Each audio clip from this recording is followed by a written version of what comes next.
Good afternoon and welcome to the Commentary Hub's alternative audio coverage of Plymouth Argyle against Southampton in the EFL Championship. I'm your alternative host, Nicholas Jones, and whilst we've been focusing quite a lot on the Women's World Cup in recent weeks, it's good to come back to matches at home every now and again, isn't it?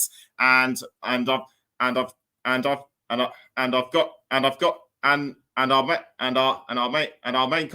main commentator is John JB Stoddard. John, good afternoon. How do you see this game panning out?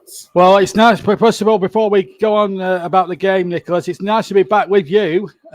Great commentary on the World Cup, by the way. Fantastic stuff, and hopefully you'll be our lucky mascot tomorrow. We hope England will win the World Cup and bring it home. As for this game, Plymouth, I feel, have started well this season. I mean, they had that victory here at home park, 3-1 against Neil Warnock's Huddersfield on opening day. Southampton, of course, off the back of a 4-4 draw with Norwich, which was an unbelievable game. One end of the field to the other at St Mary's.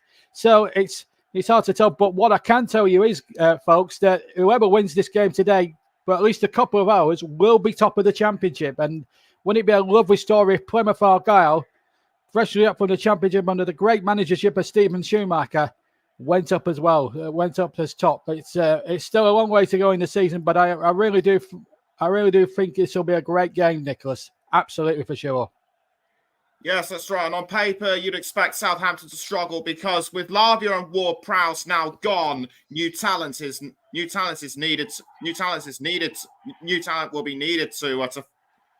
be needed to fill in those roles. And after their defeat in the League Cup to Gillingham and that 4-4 draw against Norwich, which you mentioned, Southampton really need to up their game. They do, but there are still vultures flying around for some of their players. Notably Nathan Teller. There's still a lot of interest from Burnley. Now there's a lot of interest in him from Germany. Adam Armstrong, Che Adams has been the subject of a £12 million bid from Everton in the last 24 hours, which has been rejected, as Russ reported yesterday. So this is, so it's quite a tough time for Russell Martin, who did a magnificent job at Swansea on a very tight budget. I don't know what the budget is going to be like at Southampton. They did spend an awful lot of money when they were in the Premier League last season, and think about well over £100 million on players, which didn't quite fit the system. They used 3 managers. What they need at that club now is consistency and certainly transparency, certainly with the ownership. Give Russell Martin every possible chance in the world to build a team and be patient with him, because he's a very good manager. He knows the Championship like the back of his hand. And, Southampton have to be patient with him. I still think it's a strong squad they've got out there today. I think Russell Martin will be happy when the transfer window closes in something around about, 10, 12 days' time. So we'll just have to wait and see how that one goes. But the likes of Teller and Che Adams are still being looked at from Premier League and clubs around Europe. So it's going to be I think the next 2 weeks is going to be a little bit tricky for Southampton. If they can keep a couple of those players to what they've got already in the squad, and of course, you look at the likes of Bednarek and Walker Peters, they'll be sought after property as well. So there's some very good players there, but can they hold on to them? That's the key. Any interesting targets both in and around Plymouth Argyle for domestic clubs? Well, the top scorer is Wayne with 2 goals, but I don't think he's playing today. In fact, I think he's not even on the bench. He's on the bench, unfortunately.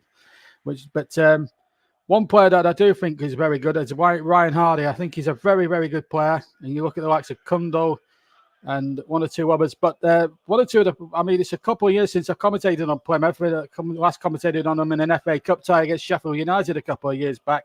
So the names will be a bit unfamiliar to me as a commentator, but I'm sure seasoned Plymouth fans will tell you what would obviously tell you down here. But Morgan Whittaker looks a very good player. He's got 1 goal this season. But I would say Wayne is probably their best player. But as I say, Stephen Schumacher has put him on the bench. Yes, he might well have done. I'm talking of lineups and who's on the bench. Who have we got? And the lineups, yes, I'll give you the lineups straight away. No problem. So we've got Connor Hazard in goal for Plymouth Argyle. And then we've got Mumba, Horton, Scar, Edwards skippers the Plymouth Argyle team. at number 8, Ryan Hardy, number 9, Morgan Whittaker, 10, Gibson, 17, Azaz, 18, Kundal, 28, and Kesler Hayden, 29. Okay, and the substitutes are Burton, the goalkeeper, Spread Zigio, some names here are quite unpronounceable, Butcher, Wright, Miller, Warrington, Wright, Randall, and Wayne. For Southampton, currently 6th in the Championship at the moment, going decently enough, but without too much impression under Boston Russell Martin, is Gavin Bazuna in the goal. Then it's Kyle Walker-Peters, Jack Stevens, Jan Bednarek, the big centre-back. Stevens, in fact, skippers the side. Ryan Manning, Shea Charles, Stuart Armstrong, Nathan Teller, Samuel Edozie, Adam Armstrong, and Shea Adams completes their 11. And on the bench, Lumley, Bree, Perot, Liangro, Doyle, Aribo, Amaro, Mara, and Ballard. Some of these names, Nick, absolutely unpronounceable. You tend to do that. You tend to get that quite a lot in the top 2 divisions. So before we get going, just a quick recap of some of the results from the matches last night in the Premier League. Nottingham Forest beat Sheffield United 2-1 in the Premier League, and in the Championship it was a 1-1 draw between Leeds United and West Bromwich Albion. We're about to. The team's just about getting ready to come out. So before I cross over to JB, just a quick mention of the Women's World Cup third place playoff, which took place earlier today. Sweden beat Australia 2-0. So now we know who are third. So now we know who will take the third place slots. So it looks like a buzzing atmosphere at home park. The fans now beginning to fill in the stands, and the players and the match officials are just about coming out now. So without further ado, let's cross over to home park and JB Stuttard. Thank you very much, Nicholas, and welcome to the wonderful town of Plymouth, a great town, famous for its in fact, it's 2 teams that have naval traditions, really. Southampton more are on the south coast, and of course you've got Devon as well for Plymouth, of course, famous for its hoe, and of course a very good Plymouth Argyle side as well. Back in the Championship after quite a number of years away, flirting around the bottom 2 divisions of the Football League. But they do have a very, very good side under Stephen Schumacher, of course, taking over from Ryan Lowe, of course, who left to join Preston early last season. The sun is out here down in the West Country where they drink cider down here. Will they be toasting the cider tonight? Let's have a look at the 2 teams then. Starting again, well, we'll recap anyway. Starting with Plymouth Argyle, Connor Hazard in goal, Joe Edwards, Dan Scarr, Lewis Gibson, Kesler Hayden, Hazaz, Horton, Kundal, Whittaker, Hardy, and Mumba completing the lineup for Stephen Schumacher's men. And in fact, Edwards will play at right back, Kesler Hayden at left back, and Hardy, the main striker, with Mumba, number 2, and Whittaker flanking him there. So a 4-3-3 essentially for the Green Army, the Pilgrims, as their old nickname suggests. As for Southampton, it's Gavin Bazuna in goal, Kyle Walker-Peters, Jan Bednarek, Jack Stevens, Ryan Manning, Adam Armstrong, Shea Charles, Stuart Armstrong, Nathan Teller, Che Adams, and Samuel Edozie completes the lineup. We'll run through the substitutes in a little bit as well for you, so don't worry if you missed the subs earlier on. Again, 4-3-3, so obviously Russell Martin matching Schumacher in terms of formation. Teller will play on the right-hand side of the front 3 with Che Adams in the centre and Edozie on the left-hand side. So a terrific atmosphere building up here at Home Park. It's a full house. And it was for the opening game when they beat, they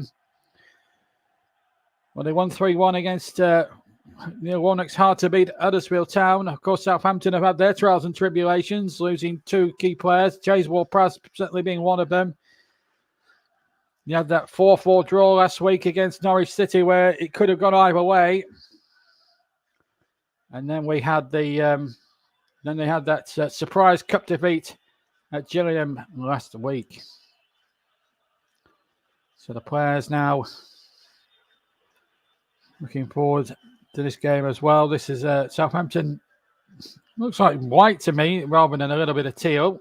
So it's a bit white with teal trim by the looks of it there for Southampton. Southampton players now getting into their now traditional huddle. As Stephen Schumacher, what a job he has done. A Liverpudlian by birth, but certainly an honorary Plymouth for sure, an honorary Cornishman. Beautiful part of the world down here in the West Country. Cricket's more their sport in these parts. And Plymouth Argyle, one of the more famous names in English football to have never played top flight football in their history. They have reached the FA Cup semi-final in their time, 1984. But that's the closest to football distinction they've had. Southampton, of course, have played in the top division a long time before this season. 13 years they had in the Premier League before they, of course, they had 28 years before that, the spell before. And of course, they've only won one major trophy in their history. That's the FA Cup in '76. They were a second division side then, but Southampton in those white and teal gets us away. David Webb from County Durham. He's had to travel a long way to come down here to Home Park this afternoon from one end of the country to the other, from the northeast to the southwest. David Webb is our referee from County Durham this afternoon. As the ball is spread out to the far side, and that's just been kept in there by Mumba, number 2. Now number 28 on the ball is Luke Cundle in field. And now Hessler Caden plays that over to Mumba, who cuts the ball into the penalty area. It's a good start here from Plymouth. And they might get an early chance there, and the shot deflected away. And that could have been a terrific start for Plymouth Argyle right at the start. I think Azaz had the final shot in the end, but again, the build-up play was a superb build-up play from Plymouth Argyle. And Azaz trying to stab it goalwards, but Jan Bednarek is too coy of a defender to be fooled by that. And in the end, it was a good block. The ball back with Gavin Bazunu, the goalkeeper, and Southampton having difficulties playing up from the back, and Plymouth have got it right on the edge of the Southampton box. They've started really well. Shot comes in, deflected. I think Plymouth wanted a bit more than what they fancied there. I think they wanted a free kick or a penalty, but Bazunu there taking a long time and was almost dispossessed himself there. Shot came in. I think they were trying to claim a penalty or a handball of some kind, but at the moment, Southampton having real difficulties now. They've got Stuart Armstrong on the ball. There's two Armstrongs on the ball. Stuart, number 17, and Adam Armstrong, number 9, as a striker. Here's Teller, who impressed so much on loan at Burnley last season, and scored a cracking goal, you may remember, in the game I did last season when they came back from behind to beat West Brom 2-1 at Turf Moor. Still talking about him going to the turf for the season. I think Southampton wants something like £15 million for Teller. But I feel that with so many wingers now at the Turf Moor now, maybe Teller might not be on Vincent Kompany's shopping list, but we'll see. Here's Armstrong, trying to stab the ball forward, but again, good challenge there from the Plymouth players, and the Tigers stayed down. And the chase there it was Ryan Hardy on the chase, but it was going to fall into Gavin Bazunu. The ball over the top was a very good ball, but just hit with too much venom in the end. And Plymouth are having a little bit of joy in the opening 2 minutes of this game. But never discount Southampton. They won at Sheffield Wednesday on the opening day. Che Adams taking the goal of Nathan Teller, you may remember. Everyone thought Nathan Teller had scored, but it got the slightest of deflections off Che Adams and into the net as goalkeeper Connor Hazard is a Northern Irishman. I have been talking about him. Has been talking about him becoming a Northern Irish international of the future as we look at, as I look at Russell Martin there. Main stand over the far side where the two benches are. Beautiful sunny afternoon down in the West Country, the home of combined harvesters and cider. 0-0. I hope my attempt at a West Country accent didn't put you off the commentary of this game. Remember, we're live on the TC Hub, alternate commentary of this game. And there's plenty more action to come this evening. We've got Manchester City against Newcastle with Russ Vernon and presenter Paul James. Here's Stuart Armstrong making inroads, but again, Plymouth starting on the front foot. And here goes Mumba, who's had plenty to say for himself in the opening exchanges. Ball knocked forward by Kundal.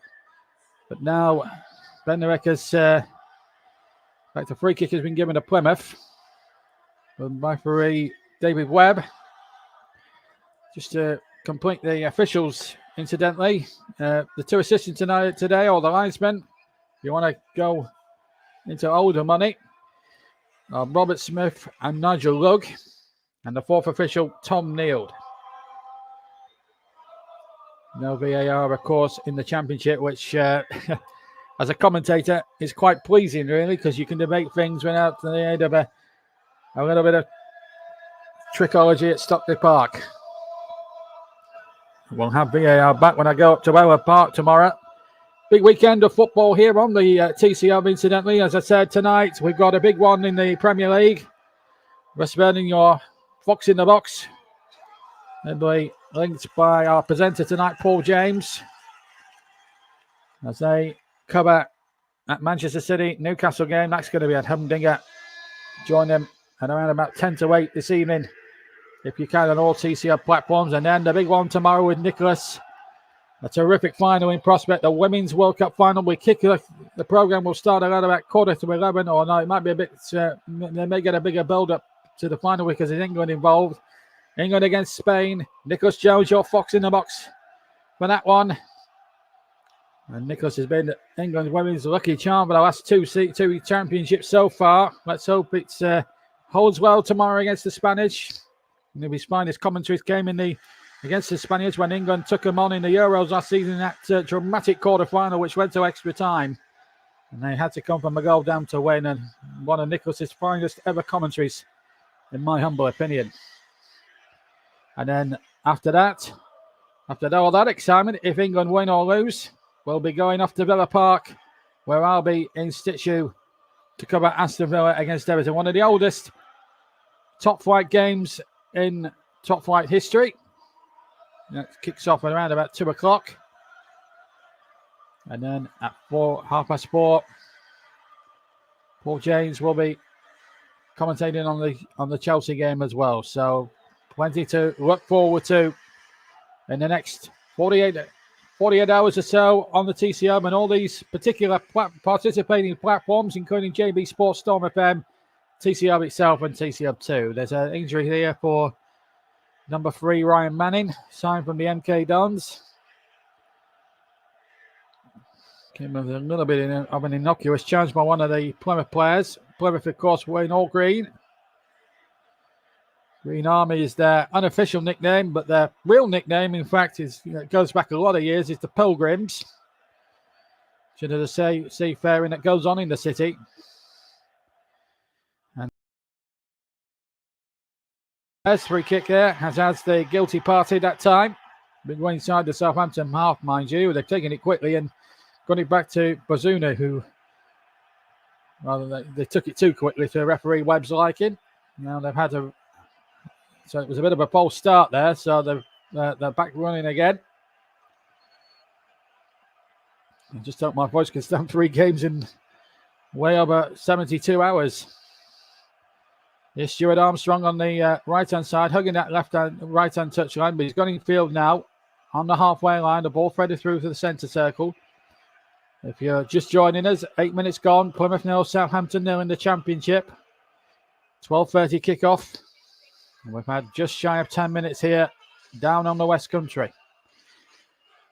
And here is number 24 there for Southampton, which is Charles.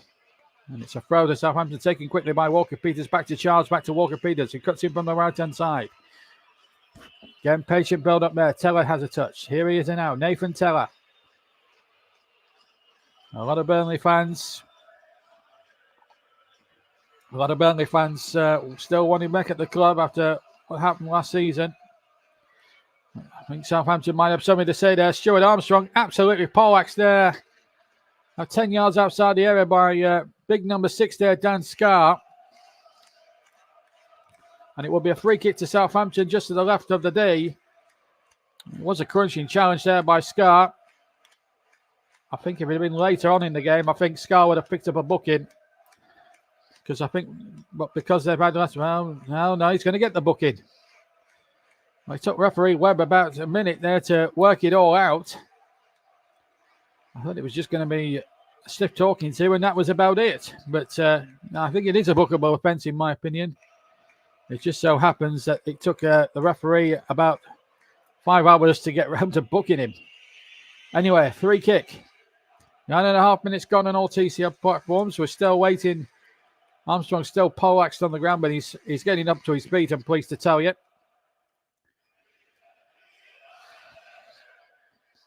So 1 foul committed each, but Dan Scarr now in the book.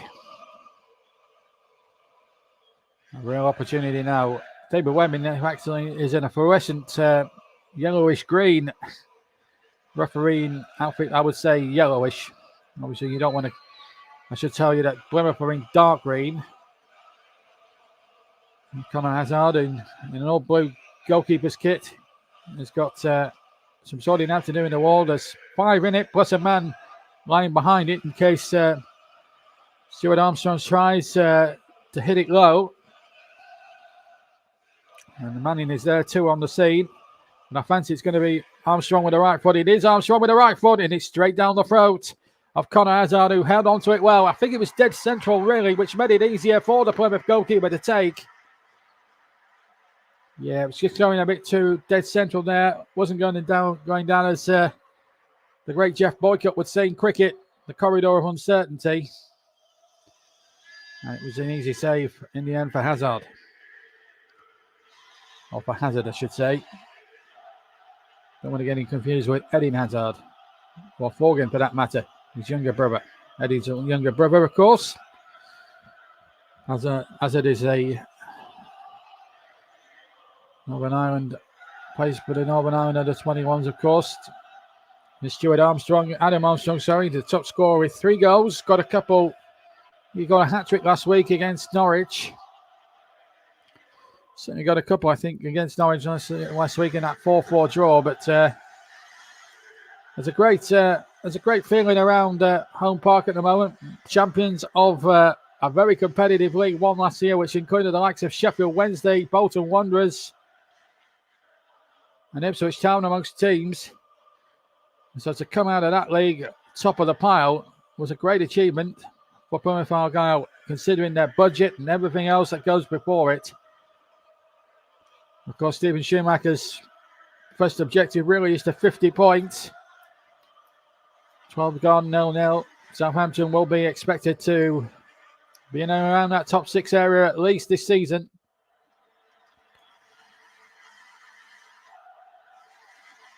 And if it had, just looking at that Hardy opportunity again, if the ball had just held up for Hardy, Frank would have stayed down because as that ball was played, he was in his own half. And under the rules, you can't be offside if you're in your own half. So Southampton playing a very dangerous line there. They don't want to be taking too many risks even at 0-0. They are the away side. It's Kessler Hayden now, or Kessler Hayden, I should say. Sometimes I struggle with in my own writing, but it's nice to be back on TCF duty. To a couple of months away. Lovely to be back for another season of commentaries. And of course, it's a very great honour to be appointed the FA Cup chief commentator. And I look forward to fulfilling that role with great dignity when the Cup starts for real properly in November with the first round. Looking forward to that. But here in the Championship, it's league football all the way till then. Bit of Champions League, bit of Carabao Cup. Plenty to still keep us entertained until the FA Cup really comes into being a little bit later on in the season. Gibson gets it forward down the left-hand side, and it's been kept in very well by Mumba, but he's giving it away to Armstrong. And Che Adams round the corner. I'll tell her around the corner rather for Che Adams, but he couldn't have been found there. And Plymouth come away with the ball once again. And whose roll throw is it? I think it's a Plymouth one. Couldn't tell from where I was sitting there. Stephen Schumacher didn't have a distinguished playing career. Spent it mostly in the lower leagues, but mainly with Bradford City. And they side have won a quarter just now. With a quarter of an hour played here on TC Hub. Ryan Hardy winning that corner. Looking to add to the one goal he's already got this season. Remember now that terrific 3-1 victory on opening day against Huddersfield Town. Can they add Southampton to their list of scouts? Corner came in, came out again. Ball put back in by Captain Edwards, but it's charged away. And now it's back with Kesler Hayden. And halfway, he was the last man back before the goalkeeper. He couldn't take any risks. Mumba now has drifted out to the right-hand side from his starting position on the left-hand flank. Looks like they've swapped flanks here, Plymouth. Or the wingers have swapped flanks anyway. And that's Bednarek out, and it's a corner. Or Plymouth are saying it's a corner, and the referee agrees. Bednarek may have gone down a little easy there for Southampton. Let's have a look here. He's under challenge here from Ryan Hardy. I don't think there's anything wrong with that personally. The corner was taken quickly. Didn't come to much in the end, but Lewis Gibson has it now for Plymouth. Ball played out to Edwards, the skipper.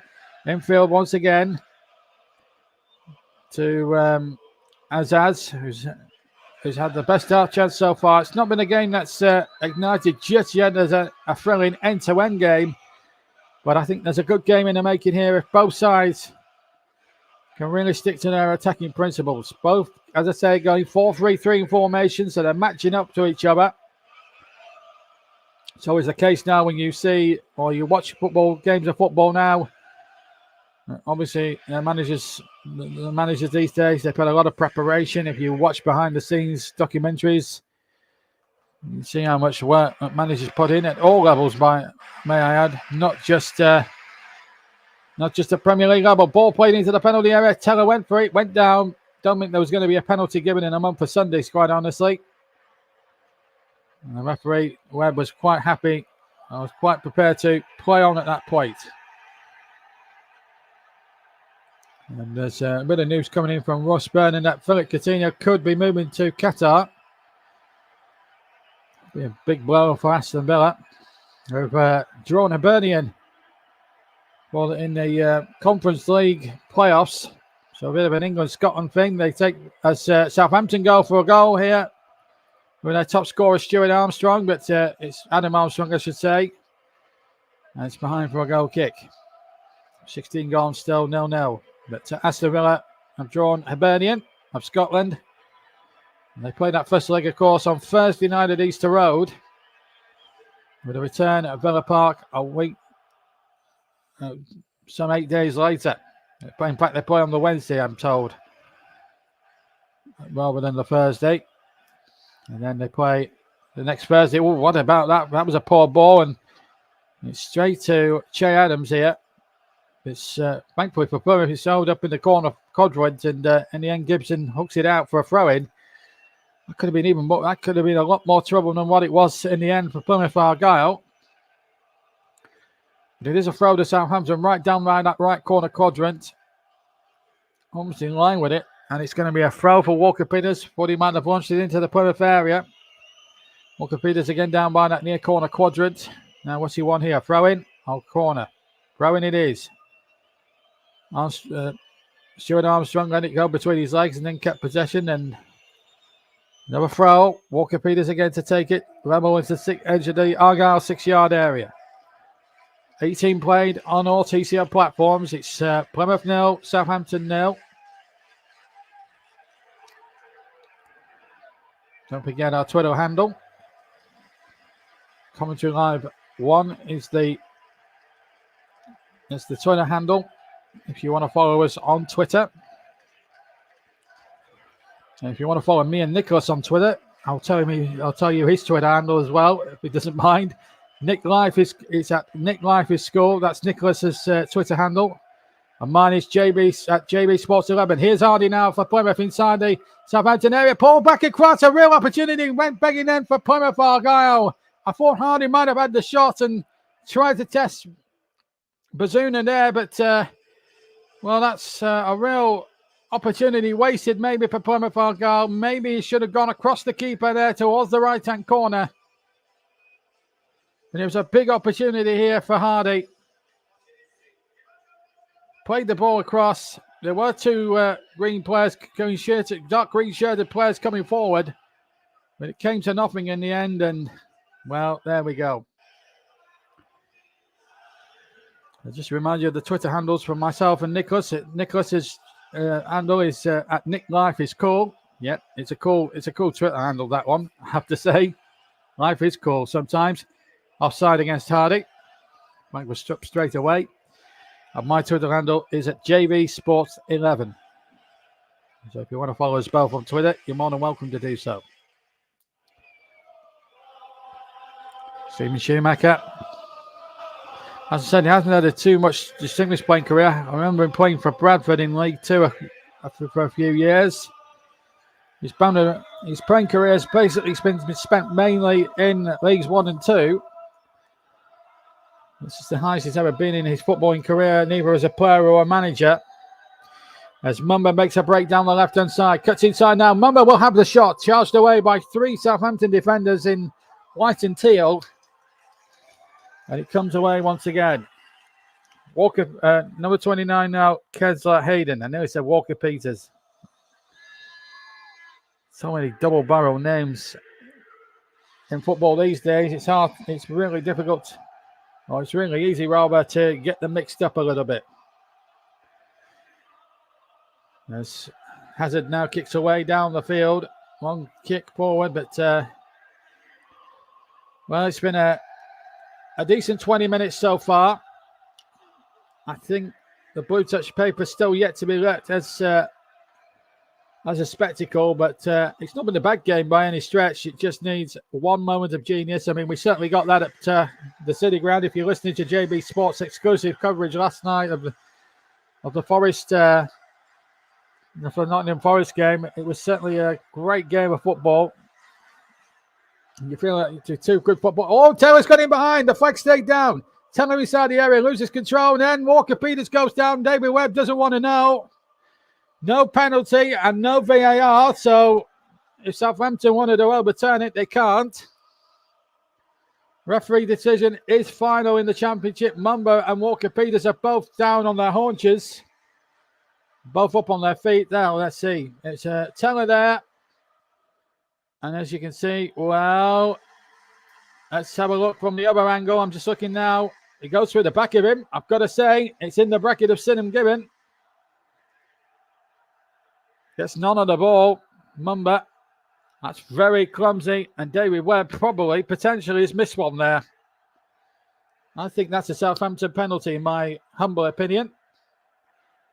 As we're now coming up towards the halfway mark of the first half here on the TC Hub, JB Sports, Storm FM and TC Hub 2.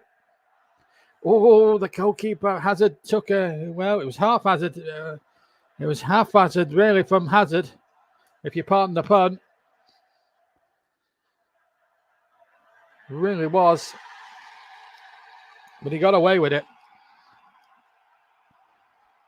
It's, as I said, I think it's been a more cagey 22 and a half minutes that we've seen so far in this game. It's certainly been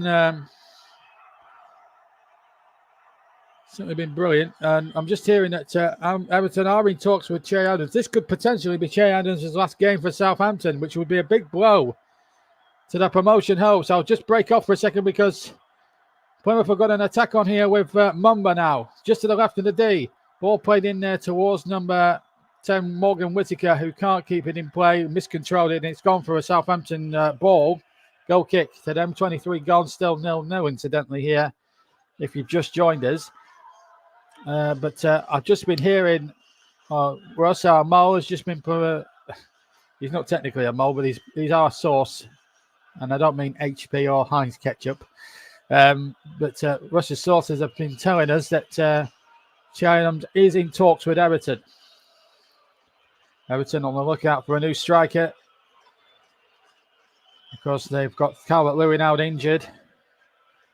And Neil Maupay, according to a lot of Everton supporters, most famous one being Elton Welsby. You may remember from the match many years ago. Certainly, I was brought up in the northwest of England, so I certainly know the name of Elton Welsby. Who doesn't up north? But sure, someone like Nicholas won't know who I'm talking about. But Elton Welsby was the presenter for Granada for many, many years up in the northwest of England. And he's a big Evertonian. And he's been one of the biggest critics of Neil Maupay. And he has said a lot of stronger words than can't hit a cow's backside with a banjo. But there we go. But Everton looking to pep up their attacking options. And Sean Dyche has identified Che Adams as a possible target. But here in the game at Home Park, Plymouth on the attack, but they breaks down right at the last seconds. Hardy trying to play the ball through, but then it couldn't be found. And now Southampton break at the other end with Che Adams. Adams breaks into the penalty area. Here he is now on the edge. It's a chance now for Teller. And Teller has put it straight at the goalkeeper who was diving away down his near post. I don't think it was going in. Tried to guide it goalwards with his right foot, and he was stretching all the while. O'Doherty had made the break initially, then played it into Che Adams, and Teller, I think he was just going to drift wide of the post. But as you probably guessed, as did the goalkeeper, the professional he is, could not have been certain at that time and had to just take it safe. There's a corner, short to Teller. Look at the space Walker Peters has got on the edge of the area. Now then, a real opportunity now for Teller, who can hit shots from that sort of range. Chipped into the penalty area. Looking for number 5, which was Jack Stevens, the defender, who nodded it over from 6 yards. It goes over the top, and another Southampton attack comes to nothing, and Plymouth survive. But now, as a contest, the game is just starting at this moment in time to buck up a little bit.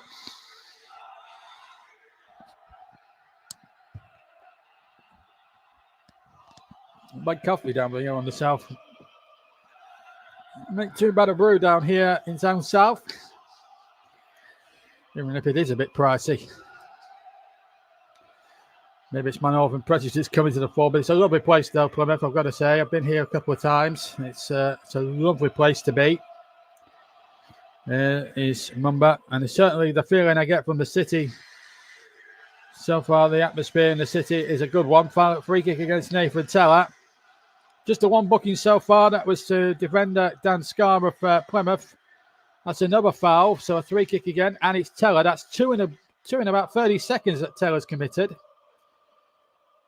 Because in a very frustrated figure out there. I don't know the reasons as to why. David Webb just saying, one more son and you are in the book.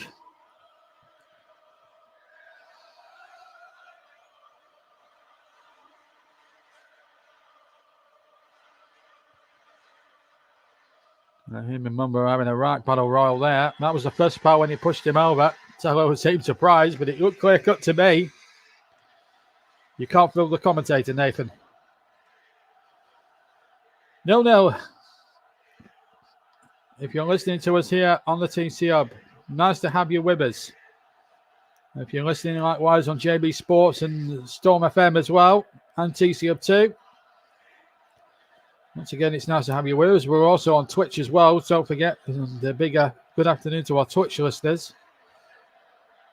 Don't forget to follow us on Twitter when we're not off the air. We're always reporting the latest news. So I'm sure we'll have a live transfer deadline special. The last one turned out to be a very good one. For all sorts of different reasons. It was quite a fun deadline show that the lads put on last year. Hopefully, earlier this year. Hopefully, come end of this month, they'll put on another good one. For your watching pleasure.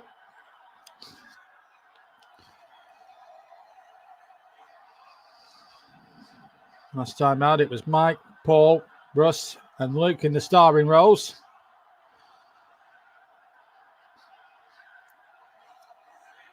They really did spin out that show between them, and they did a really, really good job. Great broadcast from them. Exemplary. And a few follies thrown in for good measure. I won't mention the nerd Harry Potter too loudly. Sorry, Paul. 0-0 here. Remember, Paul's on your airways tonight. The brilliant Paul James, who has done a magnificent job, who's become a really good commentator in his own right. He's doing the Chelsea game tomorrow afternoon after I'm finished at Aston Villa. So he's got the late one for you.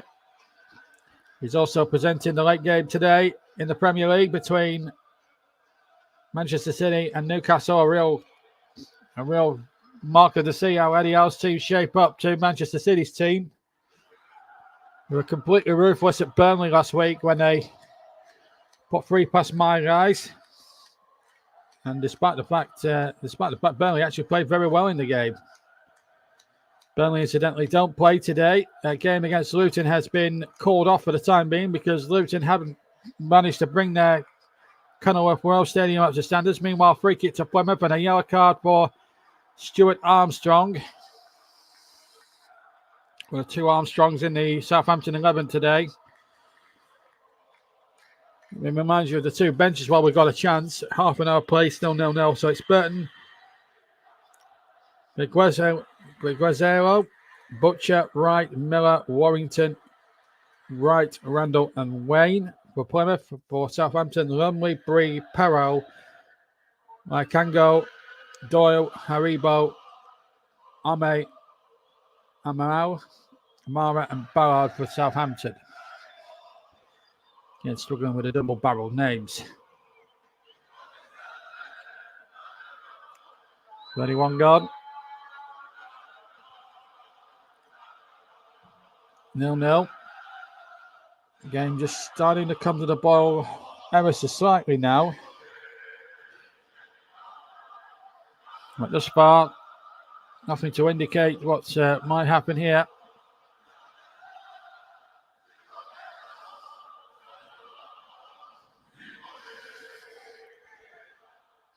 A very busy 48 hours for the TC Hub and all platforms today and tomorrow.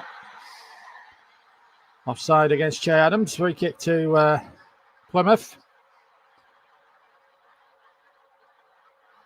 Usually by now in my commentary games, we've always had a goal. Maybe they'll all come in the second half. Who knows? The last 0-0 I can remember doing for the TC Hub, you'd have to go back to December 2021. Burnley 0, West Ham 0 at Turf Moor. That was the last time I had a live 0-0 on any TC Hub platform. I hope it isn't going to be 0-0 today.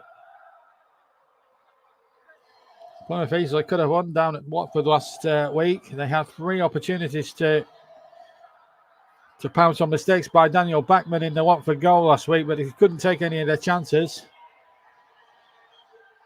Just a reminder that the incentive for one of these 2 teams, whoever wins, can go top for a couple of hours at least this afternoon. Plymouth have both teams have 4 points. Plymouth have a better goal difference. They're lying 4th at the start of play.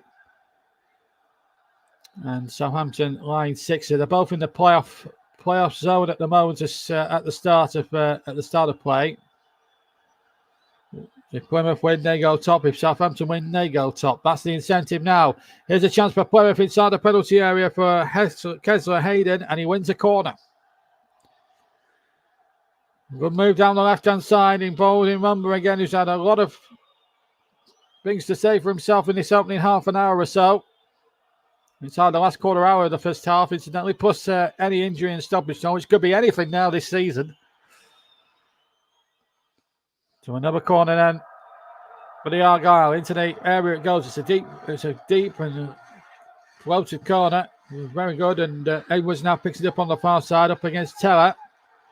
Edwards trying to shield the ball from Teller on the far side and does really well. Or I thought he did. I thought that came off Nathan Teller last. I must admit, the linesman, Nigel Luke, disagrees. And it's a goal kick.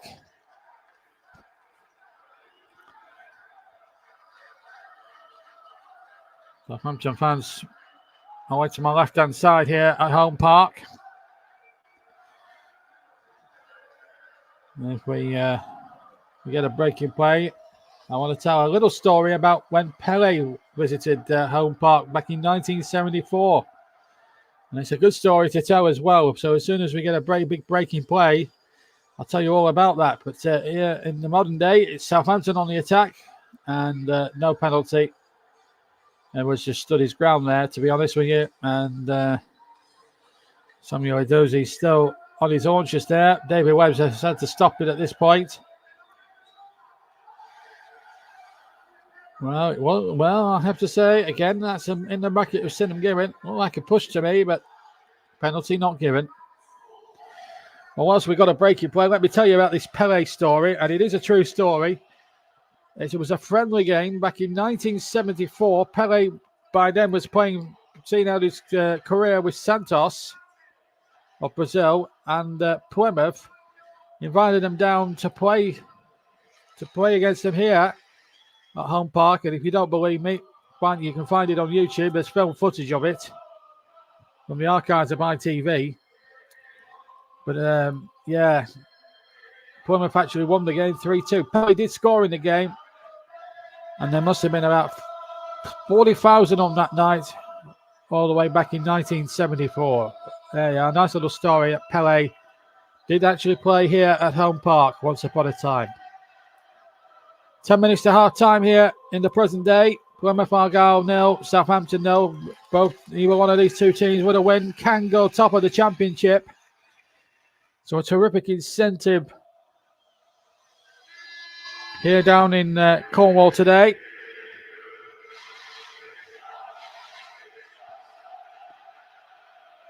And we've had one shot on target for Plymouth, 2 for Southampton. It's been sort of test each other out time, really, this first 35 minutes. So let's hope the last 10 minutes can provide some good entertainment. Che Adams is inside the penalty area. Nice little backfield, but what a good interception there by Lewis Gibson. And now here come Plymouth Argyle with Luke Cundall now charging through the centre of the field. He's well over halfway, deep inside Southampton territory. He might open up for the shot. Cundall does try the shot. It hits the defender there, Stevens. It was a good block by Jack Stevens. May have hit him in his midriff. It's a free kick now. Foul there by number 23, Samuel Edozie. One of the new faces at St Mary's this season. What a good break though that from Luke Cundall. He looks a good player, does Luke Cundall. I have to say, I've been very impressed by him, and I've also been very impressed with a Plymouth point. With Mumba, who's looked very lively on that left-hand attacking flank. He looks a player and a half.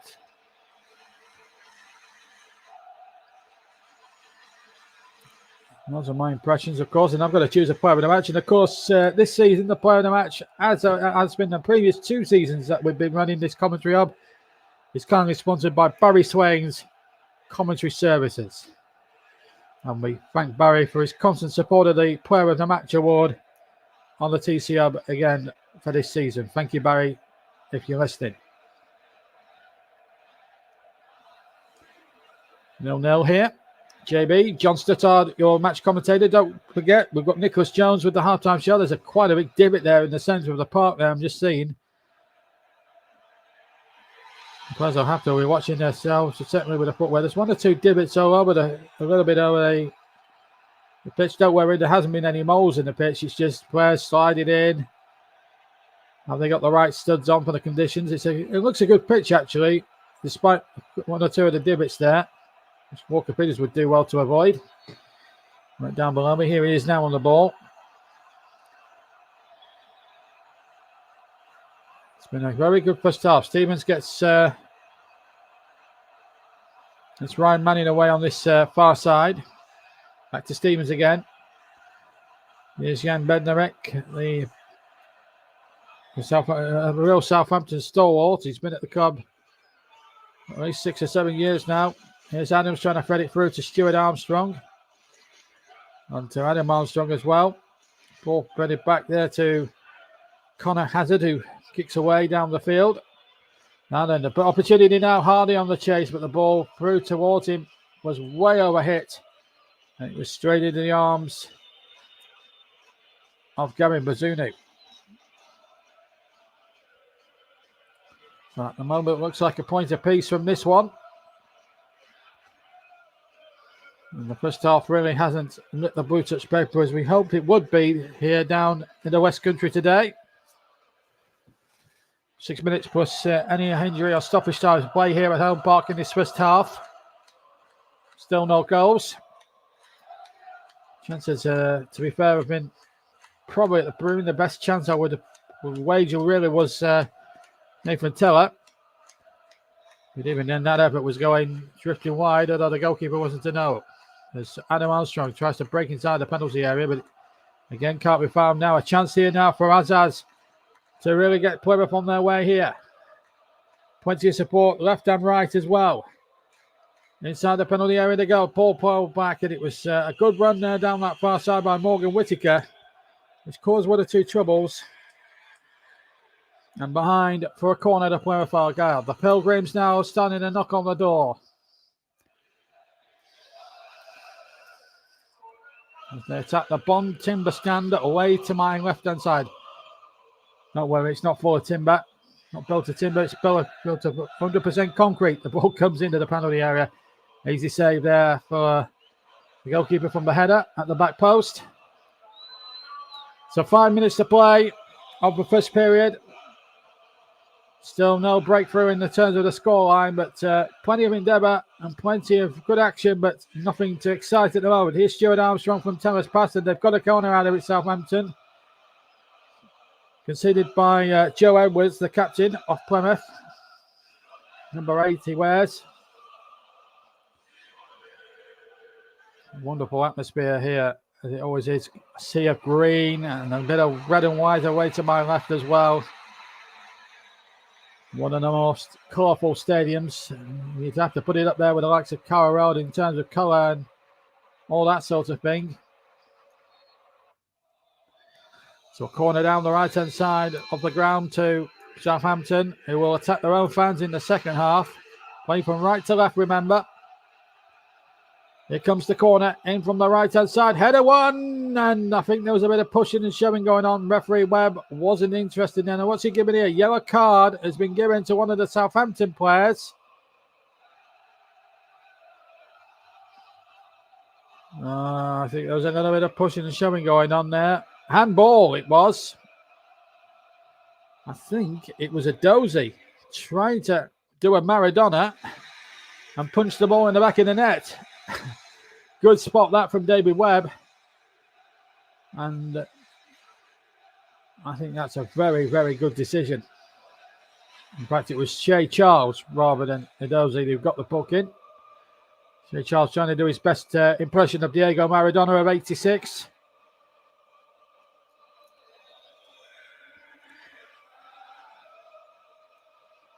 And that incident really sums up the frustration of this first half in an attacking sense. I mean, it's been good football. I mean, it's been good build-up play from both sides, but it's just, I mean, they're just like the cutting edge both sides up front, really. And you look at the talent that's on view from both sides today. Even Plymouth's team is I mean, you've got sharp shooters like Wayne and Cundle and Hardy, and I mean, they've got Cundle on the bench actually, so we're doing him a bit of disservice. Anyway, here comes Cundle now. That's a very poor ball from Cundle. And Mumba was never going to reach that. Never in a month of Sundays is going to reach that. And it sums up the frustration of the first half. He picked the pass and he played it about 10 yards behind Mumba. He knew full well how frustrated and disappointed he actually was with that.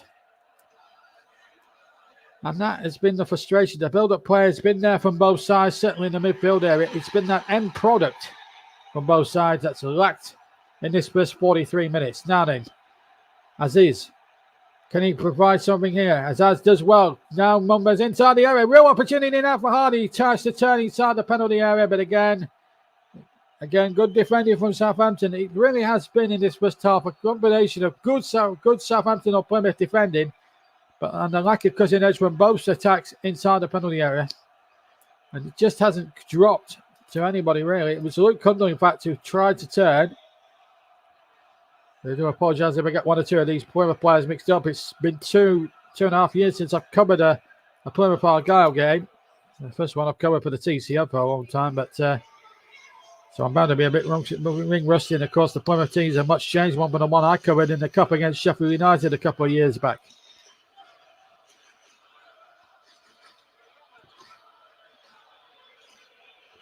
Back in those days, the last time I covered them, football was played behind closed doors because of the COVID lockdowns. Wait till the last minute of the first half. And a Ram jam-packed home park, which really has seen some very good football, pretty football play from both Plymouth and Southampton without really seeing a good end product in the final third from both sides. And that's been the frustration, really, to take out of this first half if you're gonna be negative about it. I have to say, defences have really been on top, and I think both teams in a lot of ways. I think matching 4-3-3 has caught one or the other out. Actually, they cancelled each other out. That was what I was trying to say. So we're going to get Tom Neal now to hold up the board, and we'll get an indication of how long we're going to have. Just the 2 minutes at the end of the first half. I went to the first of those now with number 24, Che Charles, who's just been booked for doing his very good impression of Diego Maradona trying to punch the ball in the back of the net. So that's what it is now. Ball play forward. Was he onside? They're coming together inside the penalty area. David Webb says, get up. Scar was one of the players involved.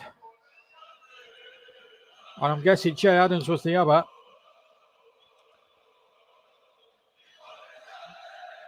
Maybe possibility that they may have been offside anyway. I think it was a Dozy, in fact, rather than Che Adams. And if there was any contact, it started outside anyway.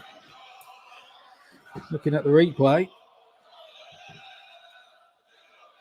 Played nearly a minute of the two at the end of this first half, which really hasn't been able to come to the surface now. But 1 minute moment of genius could really light this game up. Can Plymouth provide it? Shot comes in.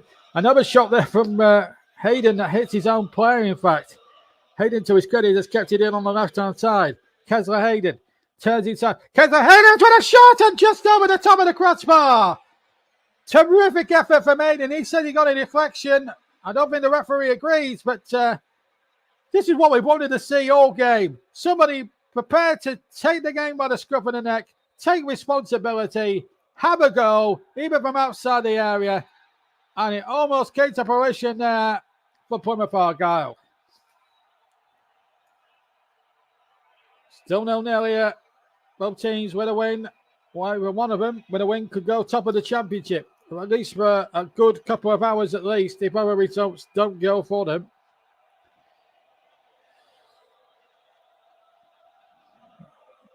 Coming up to the end of the 2 minutes, and I should say it is a minimum off, so referee David Webb, if he wants to add on a little bit extra at the end, can do, but I don't think he's only going to play 3 extra seconds over, so there we go. Well, I have to say, the first 45 minutes, we've seen quite pretty football from both teams, but again, lacking a real end product. And that's really been the theme and the frustration of this first half here at Home Park. Still, I think there's a lot to come from both the Saints and the Pilgrims here in this second half. It has to get better, doesn't it? Half time here at Home Park as we go back to the studio and to Nicholas Jones.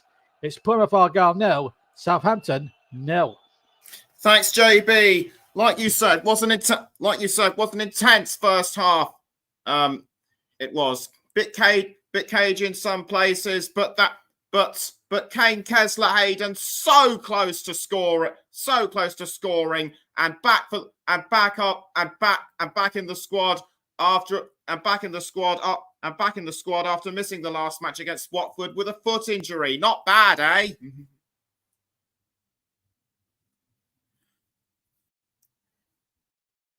I was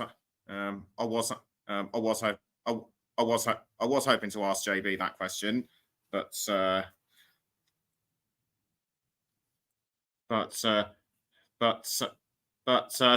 Southampton came on pretty strong, just over halfway. just over half distance. Unlucky to have a penalty decision ruled out against them, but I think this could well be the precursor to what we hope will be a more action-packed second half. Stay with us. We're going to go for a break.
Welcome back to the Commentary Hub's alternative audio coverage of Plymouth Argyle against Southampton at home park. What an intense and action-packed first half that was. So before we go into more detail of that, just a quick reminder of what's coming up later on the TC Hub. Starting with Manchester City against Newcastle United in the Premier League. Russ Vernon presenting with Paul James will be presenting that one with Russ Vernon in the hot seats. Then the big one tomorrow, Spain against England in the Women's World Cup final with myself on commentary. Then later on in the day we have two Premier League matches with Aston Villa against Everton, as mentioned by JB, and then West Ham United against Chelsea with Paul James and Mike Harneman. That first half, Plymouth started the side the stronger, but Southampton gradually caught up, and then it got to the point where there was nothing to choose between them. We're just waiting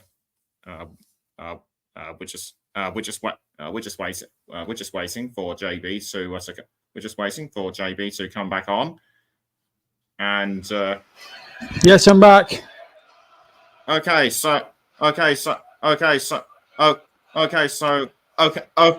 that first half just saw the teams coming out. We're just about getting ready for the start of the second half. So let's cross back over to John JB Stuttard at home park. Thanks very much, Nicholas. Welcome back to the West Country. It's still 0-0. If you've just joined us, it hasn't been a classic by any means. We've seen some pretty football played, as I say, in the midfield areas, but nothing really to write home about. Let's hope the second half really excites more than the first half did. No changes from either side. As I talk to you here, referee David Webb from County Durham, just checking that everybody is present and correct. And we're back on the way. Plymouth kicking off now. We're taking the goal to my right in the second half. Southampton to the left, where all their supporters are based. And it's the nearest team to Plymouth on the map in the Championship. So it's sort of a derby in a way, but Southampton have had to travel something like 80 to 90 miles to come down here to the West Country. Plymouth certainly the pride of West Country football now. Only one team from that part of the world, and that was Swindon Town. I've ever tasted top flight football out of all the West Country sides, neither in Wiltshire, Somerset, Devon and all that lot. As the ball comes into the penalty area and the cross comes in and a corner kick has been given. Turned away by Hazard at the start. It was a good break from Southampton involving Edozie here. Ball played across. Teller coming at it on the back post. They've taken the corner quickly, Southampton. Ball knocked in there. Che Adams chases, and it will go off for a corner kick. As I say, since the Premier League has reconvened, only one West Country team have ever made it, and that was Swindon Town. Bristol City were in the, before people saying that Bristol City were in the top flight, you have to go back to 1980 when it was the first division. Bristol City made it last minute to the top division. Stuart Armstrong with a corner from the near side for Southampton towards the near post, headed out. Throw into Southampton, almost level with the 18-yard line of Plymouth on the left-hand side. The near side as I look. Armstrong with a crossing upon the left-hand side, headed away by Plymouth. That's all we kept in there. And the ball back to Gavin Bazunu. So just remind you of the 2-11s. Plymouth with Hazard, Mumba, Horton, Scar, Edwards, Hardy, Whittaker, Gibson, Azaz, Kundal and Kesler Hayden. I'll give you the Southampton team in just a second because they're on the break here with Edozie. Cuts it in from the left-hand side. Edozie with a shot. Oh, it just curls wide at the far post of Connor Hazard. And that's the best we've seen from Southampton as an attacking force. That was very good running from Edozie. Much more positive, I have to say, from the Saints at the start of this second half. Good right-footed curler just didn't curl in enough and just wide of the far post of Hazard.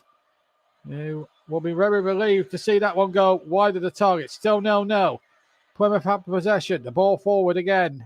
Cut out there by Stevens. Now Teller has it on the far side. Nathan Teller. Tracked by two Plymouth defenders, and it's a free kick to Southampton, who line up with Basuna in goal, Walker-Peters, Stevens, Bednarek, Manning, Charles, Armstrong, Teller, Adozi, Armstrong, and Che Adams. There, 11. I'll run you through the two benches as soon as I get a break in play. We just only had enough time to bring you that Southampton 11. This is Jack Stevens now, the Southampton's captain. Plays it in there to number 9, Adam Armstrong. Armstrong, and now Walker-Peters to Teller. Left-hand side, right-hand side, I should say. Infield to Armstrong. That's Stuart Armstrong. Now to his namesake, Adam Armstrong. Stevens has possession. Still 0-0 here. Ball played into the penalty area. And it's hooked away once more. Don't forget, we're on these platforms. TC Hub 2, JB Sports and Storm FM. And we're also live on the Commentary Hub Twitch channel as well. This is Adam Armstrong, the top scorer with 3 this season. Knocks the ball across the face. And a shot comes in. A brilliant goal! A brilliant goal from Nathan Teller with his right foot. And the straight lock has been broken at home park. It's Nathan Teller. 4 minutes gone in the second half. I make it. And Nathan Teller sends the 2,500 Southampton travelling supporters away to my left into absolute raptures. A marvellous goal. Plymouth really didn't clear their lines. They were very slack in the marking. 49 minutes gone. Nathan Teller with the left foot beyond the dive of Connor Hazard. He shot just to the right of centre, and it was a wonderful finish. Edge of the box, good effort, and just inside that left-hand post, right in the left corner, and the goalkeeper wasn't getting anywhere near that. It's a lovely goal from Nathan Teller. And maybe that's putting Burnley off a little bit now. They're putting the price tag up a little bit now on that one, I'm afraid. Showed his qualities in the Championship in a Burnley shirt last season, and he's showed his qualities in the Championship in a Southampton one this season. That's his first goal of the season. And they're not going to take that one away from him. He thought he got it on opening day when he thought he scored at Hillsborough, but he didn't. It was not to be, as Whittaker comes forward. Oh, it's an equaliser! 2 goals in a minute! This is turning into some second half now! If the first half was bad, the second half's got even better! Southampton have committed the old sin of being vulnerable when you've just scored a goal. The cross came in down the left-hand side for Whittaker, and Hardy came steering in at the near post and drove it in past Bazunu. And all of a sudden, within 90 seconds, it's turned from 0-0 to 1-0 Southampton to 1-1. And what a run by Morgan Whittaker down the left-hand side. He drove and drove, a good cross in there, and Hardy gambled and hit the jackpot and won the star prize. It's 1-1 at home park. And if the first half had no end product, the second half, you can't say that it hasn't had an end product now, because both teams have got more positive in their attacking. And look at the rewards. 1-1. So Hardy gets his second goal of the season. 2 minutes between the two goals. And a game that really seemed to be dead in the water as far as attacking, as the final third was concerned, is well and truly alive. Now we've got a dozy at the other end, and Southampton looking to score again. What a great passage of play. Teller scores at one end, Hardy scores the other. This is turning into a great match. And how many times have we said you never see really a good first half, but then you get a much better second half, and then yet again it proves they all vanished, didn't it? And how must Russell Wright be feeling? He was cock a hoop about 90 seconds ago, but his team have committed the old cardinal sin of being vulnerable when you've just scored. They was too busy still celebrating, and then obviously that run by Morgan Whittaker was inspired, and they allowed Hardy to get in amongst them and stick it in from 5 yards out, and it's all of a sudden 1-1, and it's a Plymouth free kick taken by goalkeeper Hazard on the far side. What a start to the second half we've had here at Home Park. Oh, the ball just getting back to Gary Basunu there. Well, if the first half lacked imagination in the final third, we certainly can't say that hasn't happened in the second, because it has now. Plenty of imagination and plenty of endeavour, and both teams a lot more positive in their attacking play, which in fairness is good to see. Oh, and Plymouth might get in there. That's surely... No, they wanted a free kick. The referee wasn't interested in any case. I think he was right. I think David Webb, the referee. Well, it's certainly been a remarkable game for all sorts of different reasons. The Championship never fails to surprise one. And I've been commentating now for 7 years across 2 different YouTube channels and platforms on these live commentaries, but either my own channel or for the TC Hub. And I've got to be honest, I think you watch the Championship every week, and yet nothing ever seems to amaze one. There's always a surprise or two. There's always a surprise element in there. There's always a moment where you don't really expect it to happen. And football has, certainly in the Football League, it has that real knack of being crazy at times. This is why we love football. It's a crazy game, but it's a fantastic game. We've certainly seen it now. Oh, and Armstrong nearly darting in behind there. And now here's Whittaker to bring it away. Now then, Plymouth have got their tails up all of a sudden. And here goes number 28 on the break, Kundal.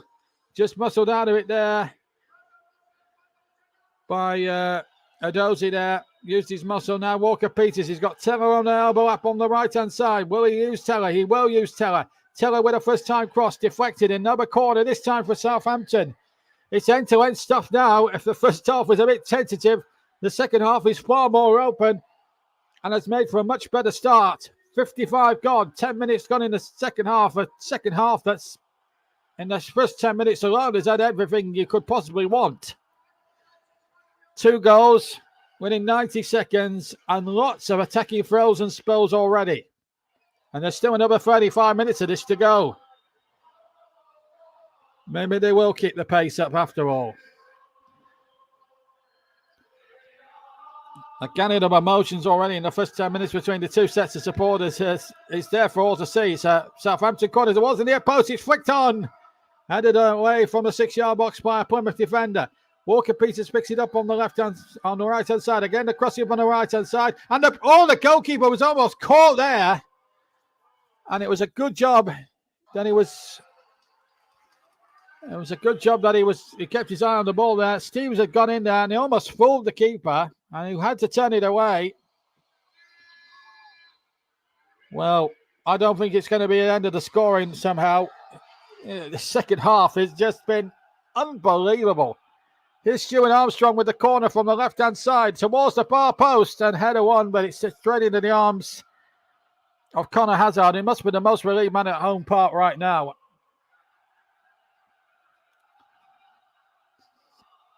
I'll tell you what, I've got to choose a player of the match as well later on. I'm sure there's no shortage of good candidates out there. We'll have to see what happens now. There's Southampton, 2 players have gone down, one from each side. One of them is the number 2 there for Plymouth, and the other one is Walker Peters.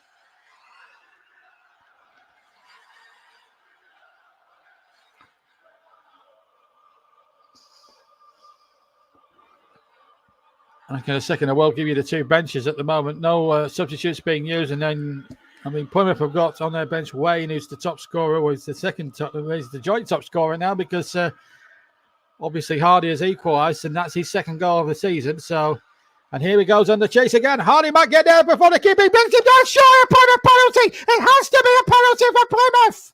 It has to be, but he's booked. He's booked. Well, I think Hardy Port was brought down. I thought the goalkeeper brought him down. I think that's a clear-cut penalty. He's booked Hardy for diving. I have to say, from the naked eye, from the first angle I saw it from, I thought this was a screwed-on penalty. I think he's took him out. I think he's took him out here. I think that's a penalty. Unless he's offside as the ball's played. He's onside for me as that ball's played. Now, did the goalkeeper take him out? For my money, I thought he did. I thought that from the first angle, well, obviously David Webb sees it from a different view to how I see it. Of course, let us know in the comments below whether you thought on the comments on the live chat whether that was a penalty or not. From my first, my initial reaction was penalty. Let's have a look now. Slowed it down. I think there's contact there. But again, it's in the bracket of sin and given. But I think a yellow card was a bit of an overreaction from the referee, I must admit. I don't think it was a dive. Not by a long way. Never in a million years was Hardy looking for that. There was definitely contact there. I think the referee possibly, in my opinion, got that one completely and utterly wrong. But that's just my opinion. But it's his opinion, David Webb's, that counts the most, and he felt it was a dive. And under the laws, an instant yellow card. But I thought that was a bit of an overreaction because it didn't look a dive from my angle. And from the first angle I saw it from, I thought it was a penalty. And I'll still stick by that belief that was a penalty. But we've had everything in this opening quarter of an hour, this second half. 2 goals, controversy, we've had everything. Here's Edozie now breaking into the penalty area. Adam Armstrong, edge in the area, turns away. The ball laid back now to Adam Armstrong. Oh, it's off the bar from Stuart Armstrong and over the top. He must have got a deflection. I think the referee's saying corner. It was Stuart Armstrong who had the shot from the edge of the area, dead central as well. The goalkeeper, did he get a glove on this? Well, it must have been the faintest of gloves if he's going to give a corner, unless he got a deflection. I'm not sure he got a deflection at all. That's really rattled the crossbar.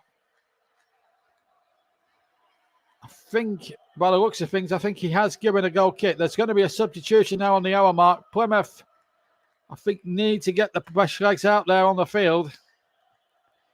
And Cundall is off and Callum Wright is on. So the first substitution, the first joker played by Stephen Schumacher. So in this opening 15 minutes alone, it was a goal kick in the end, incidentally. So in the first 15 minutes alone, we've seen 2 goals, a controversial penalty that wasn't given. Looked a penalty, a yellow card for simulation, and Southampton have hit the bar. Plenty packed into this opening quarter of an hour, and still of the second half, and still more to come, I fancy now. As Kessler Hayden comes forward. Now, Edwards plays it outside. Now the first touch now to see what Wright can do. Shot comes in from Edwards, charged away. I tell you what, it's end-to-end stuff. It doesn't look as if we're watching a championship game. We're looking as if it's like watching an FA Cup tie. This end-to-end stuff, played from one end of the field to the other. Horton has been fouled, or Horton has been penalised. Free kick to Southampton on the far side.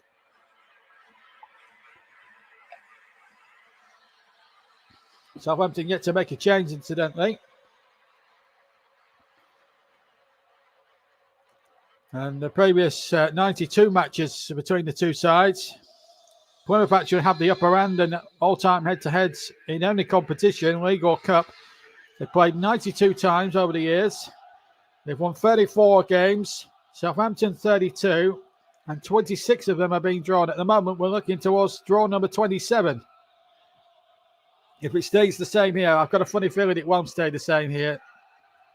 I think there's plenty more to come in this second half. But my run of no goalless draw since 2021 December rolls on. And a proud record at that to be kept up. I always pick games with goals in it. And in my time at the TCO, in my 2 years here, I've been very, very fortunate with the games I've had. There's always been There's always been at least one goal in every game since then.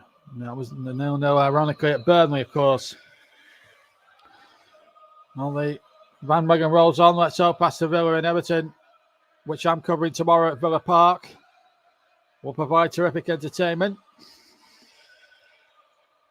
Everton created umpteen chances in their first match last week at Goodison Park against Fulham and came out the wrong side of the result.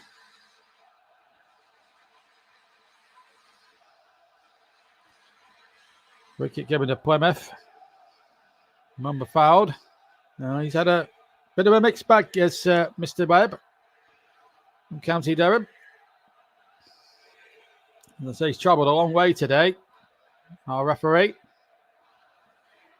Must be a 900-mile round trip from Durham down to Plymouth and then back again. I hope he's flying back from Plymouth to Newcastle Airport. I wouldn't want to make the trip in a car or by bus. It'd be a long, long way, or even by train. You'd be absolutely knackered by then. Stevens has it now 10 yards inside the Plymouth half of the field. You've just joined us live on TC Hub. Where have you been for this last sort of 63 minutes? Fair enough, the first half was a poor showing in the final third, but the first almost 20 minutes of the second half, it's been anything but that. It's been end-to-end. We've had a goal ace. Southampton have hit the bar. Now they've a chance again through Adozi, who hits a right-footed shot, deflects away for a corner to Southampton. Tries to cut in from the left-hand side and tries to twist in Edwards in and out and hit the defender, which was Jordan Horton. So a corner kick, which Stuart Armstrong was going to take. He was the man who hit the bar. In towards the area this time. Oh, it went all the way through. This reminds you of the goal scorers.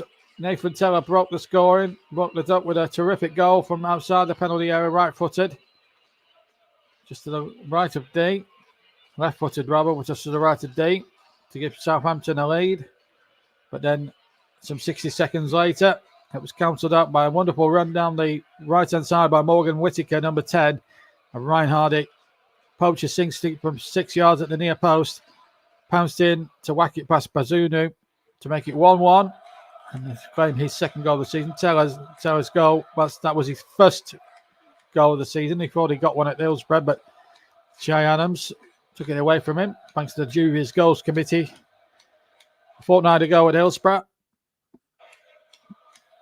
Anyway, Southampton free kick from the right-hand side. Header one. That should be the goalkeeper's. Dear me, the ball's in the back of the net. The goal's not going to stand from Che Adams. He was away with celebration, but I knew straight away that David Webb, I looked very hard at the referee. He knew full well he was going to give that.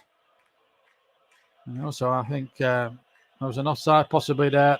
That's a foul on the goalkeeper. There's no doubt about that. A bit rough and ready there, Che Adams.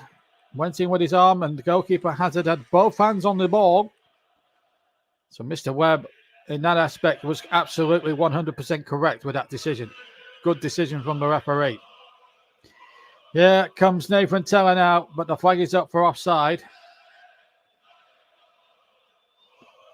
It's just starting to get a little bit scrappy now as we approach the halfway mark of what's been a much more improved second half. A really good game of football that we've really seen come to the surface here. Plymouth 1, Southampton 1. 21 minutes of the second half play. And what a 21 minutes it has been.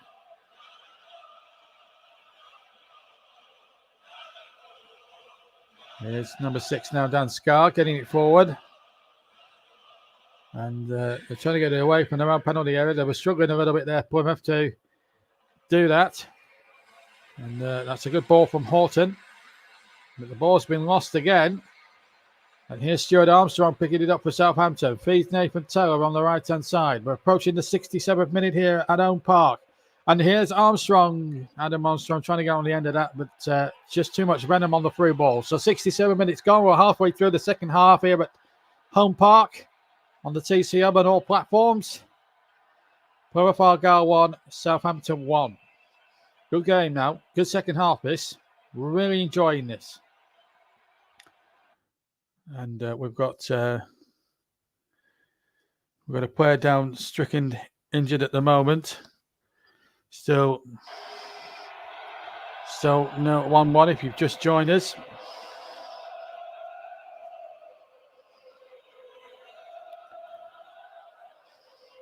It allows the players now to take a break and stuff. And all that. So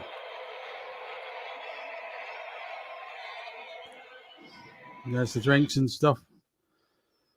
And apologies there for the and all that. So we're just waiting for the drinks at the moment. So still 1-1. And we see the goals again.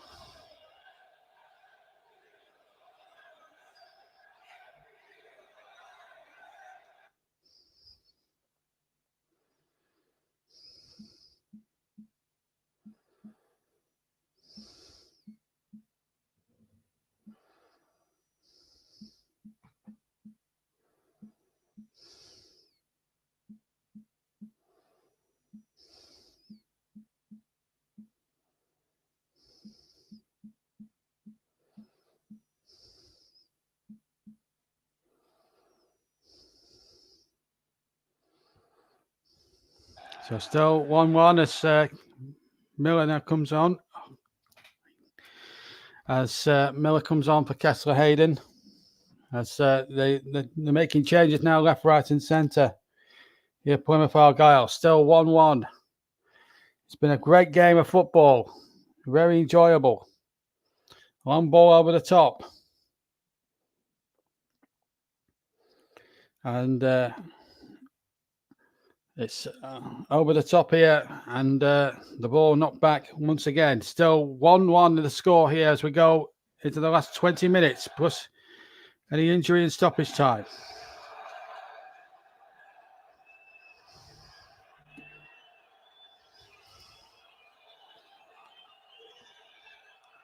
Ball knocked across once more.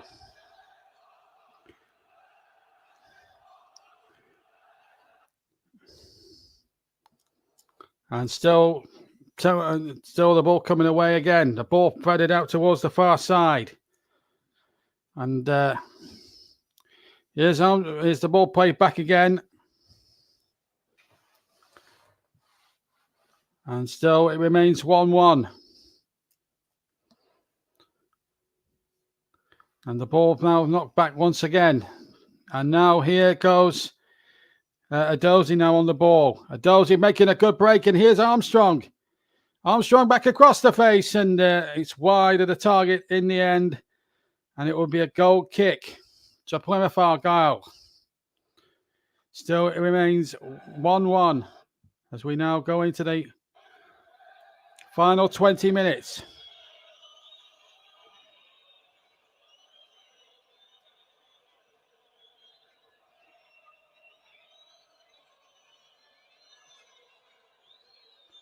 Plymouth 1, Southampton 1.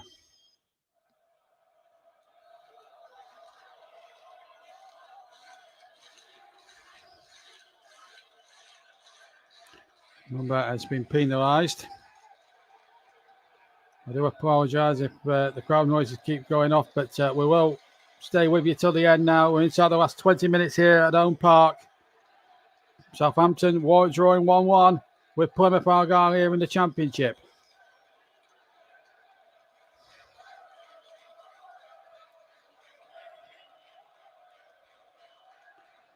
What does Stephen Schumacher do here? Took over from Ryan Law. Was an assistant to Ryan Law here a couple of years ago. And then Ryan Law up sticks and went to Preston North End. Could be a white hot atmosphere when Preston visit here later on in the season.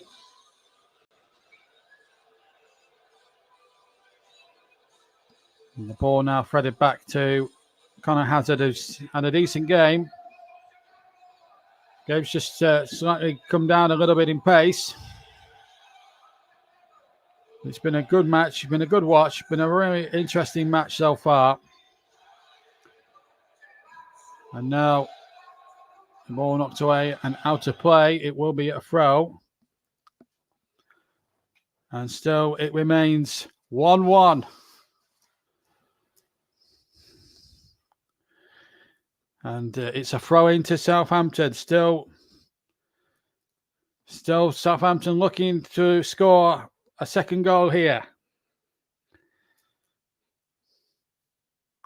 Still, it remains 1-1 here as we go into the last stages. And a chance now for Armstrong, but a good challenge there. And the ball hoisted away once more. Still, it remains 1-1.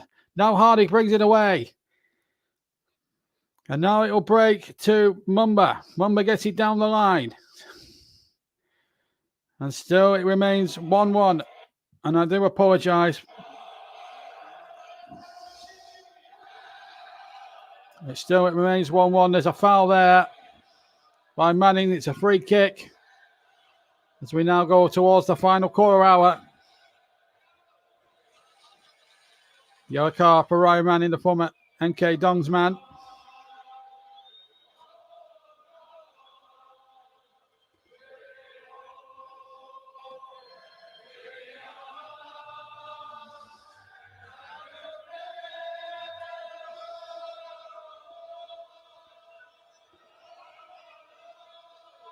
That's a foul there on Whittaker. So that's another player in the book. And who's going to win this at the end now? And we're going to see the end for Southampton of, looks like a Dozy is coming off.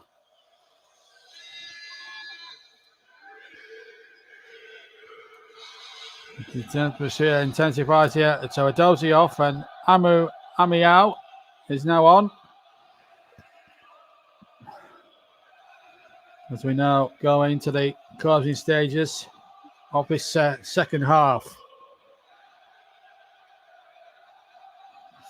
So we're now a quarter of an hour plus injury time away from knowing who's going to win this game. Ball threaded through to the penalty area. Now Hardy inside the area. Hardy shoots. And Hardy shoots wide off the target. That's a goal kick to Plymouth. Goal kick to Southampton rather. But Plymouth now turning up the screw.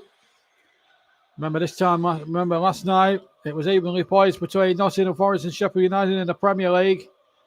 And we had a late show there.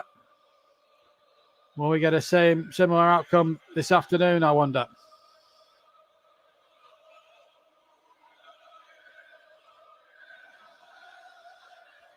It's had a play from the throw. So still it remains 1-1. Final quarter of an hour. Looks like a point apiece. A swing stand here at Home Park with about 12 shots to 8 in Plymouth's favour. So they've just shaded it on target. Southampton lead that 4-2, but the scoreline remains 1-1. And that's the most important statistic of the lot. Forget about possession and shots at goal and stuff. At the moment, it looks as if being a point apiece as Southampton look to break inside the penalty area. Again, it was well tracked. Here's Teller again to Armstrong. Teller's now gone to the left-hand channel. Stevens getting out towards the far side. Plymouth looking for a way through here at this moment in time. Chip forward again. And there's a Southampton player gone down there, but I think that would have been rather harsh to give it against Miller. Walker Peters going down the blind alley there, but going bumping into Miller there, and I don't think it was going to be a penalty in a month of Sundays. Or even Saturdays for that matter. 1-1. Still 13 minutes plus injury and stoppage time to play. And the ball out of play. Just to remind you, tonight with Paul James, who's in the presenter's chair. He'll be bringing you live commentary of Manchester City against Newcastle United from the Etihad Stadium. Alternate commentary as the green blue is popped by the referee. Russ Vernon will be your man in the commentary box for that one. And then the Women's World Cup final. I haven't mentioned it was during the second half because it's been such a good second half, hasn't it? Anyway, wait a minute. Here is a chance now for Southampton. Shot comes in. It comes back to Adam Armstrong, who strikes it, and it's deflected out. And it comes away to safety. For Plymouth Argyle, at least. The Women's World Cup final with Nicholas Jones. Kick-off, 11 o'clock UK time. Can England win the Women's World Cup for the very first time? And our first World Cup from any senior England team since 1966. Well, you'll be able to find out in the company of our lucky England women's mascot, Nicholas Jones. He'll bring you full match commentary of the 2023 FIFA Women's World Cup final. England against Spain, incidentally, the two teams involved, as well as that ball comes in and Che Adams looks as if he was a mile offside, but heads over the top of the crossbar. In fact, he was offside. It's a good decision by the linesman, as it turned out. Teller with a lovely little crossing, as you can see there, or as I can see there. Che Adams had just started a half a yard offside. Now, there's going to be a triple substitution here from Plymouth Argyle. Wayne is going to come on, the joint top scorer now with 2 goals. Scored a brace in that victory over Huddersfield. Hardy has gone off. We've got the equaliser. Jordan Horton is off, and Lewis Warrington is now on. So Warrington on, and the other substitution.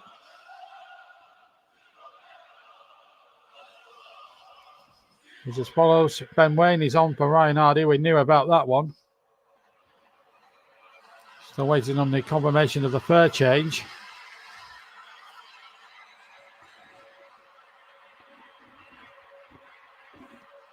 Benazat off. Adam Randall on.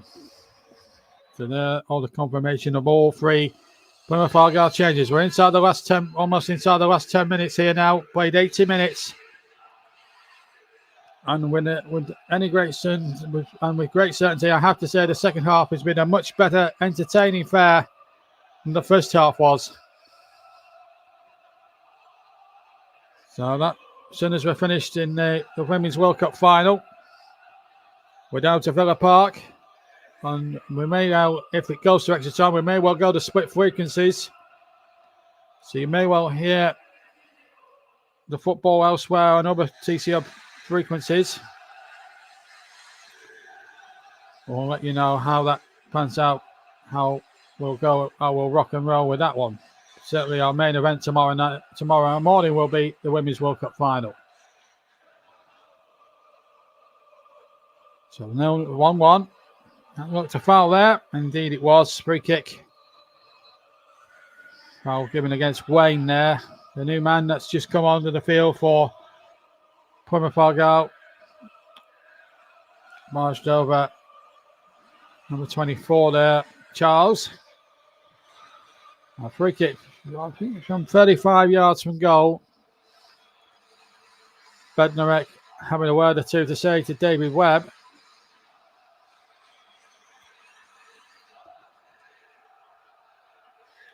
Well, it's been an interesting second half. It's really been enjoyable. It's been wholesome. It's been full of incident. It's everything you could possibly want. The first half lacked adventure. You can't accuse the second half of being just the same. 1-1. And still plenty to come out, I feel, in this last 10 minutes. Che Adams inside the penalty area. Has to turn back. At the moment, neither side are going top of the tray. Here's Walker Peters. There might be something now for Che Adams inside the penalty area. He heads it high and onto the roof of the net. A goal kick given.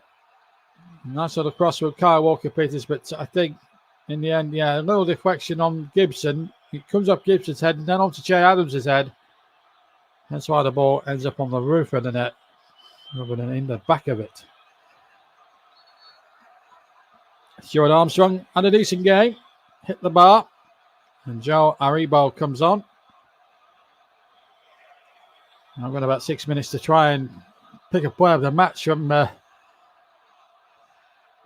these two sides. Not to really tell really, because both teams in a lot of essence have cancelled each other out. There's been some lovely play from one or two individuals, but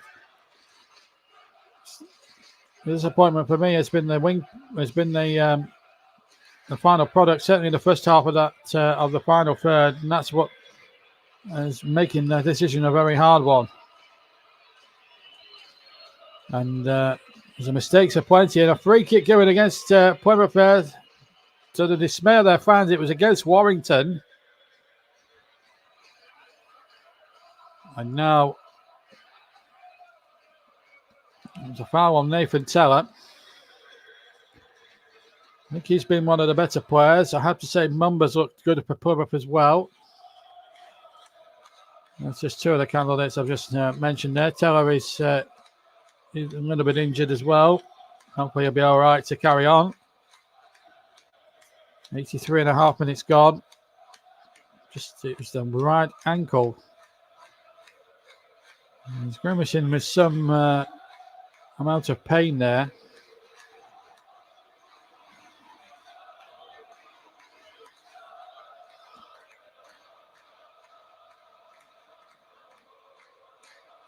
So still on his haunches. Looks as if he's going to be helped off the field.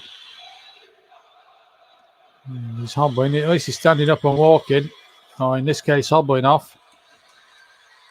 There's a game here still to be won.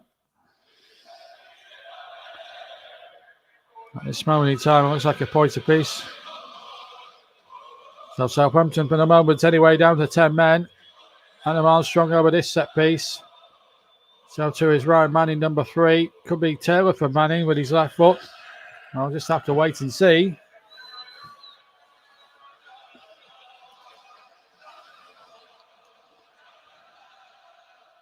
Let's look at the man lying down behind the wall, which I think has got 5 bodies in it.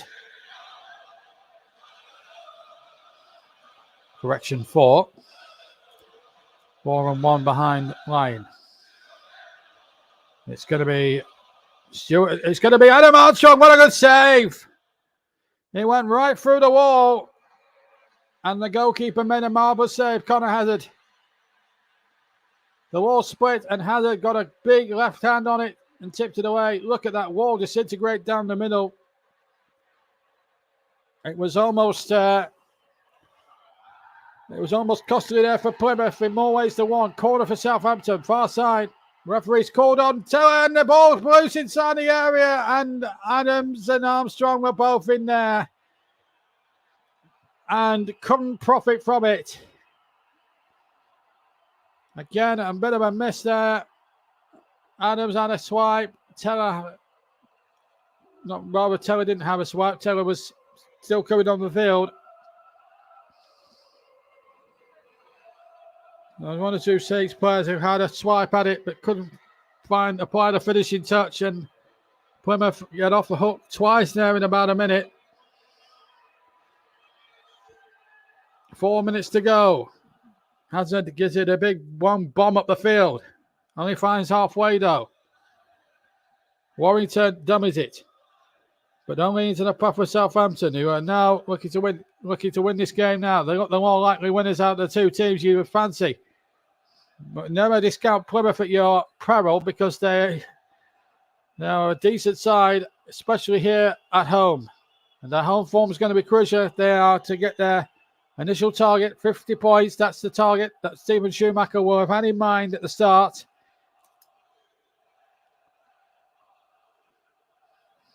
Plymouth, you would argue, won't be one of the teams. Attendance has just been confirmed, 16,392. So 16,932.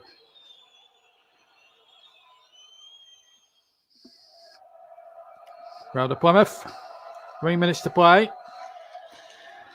Right, I better choose a player of the match in a second.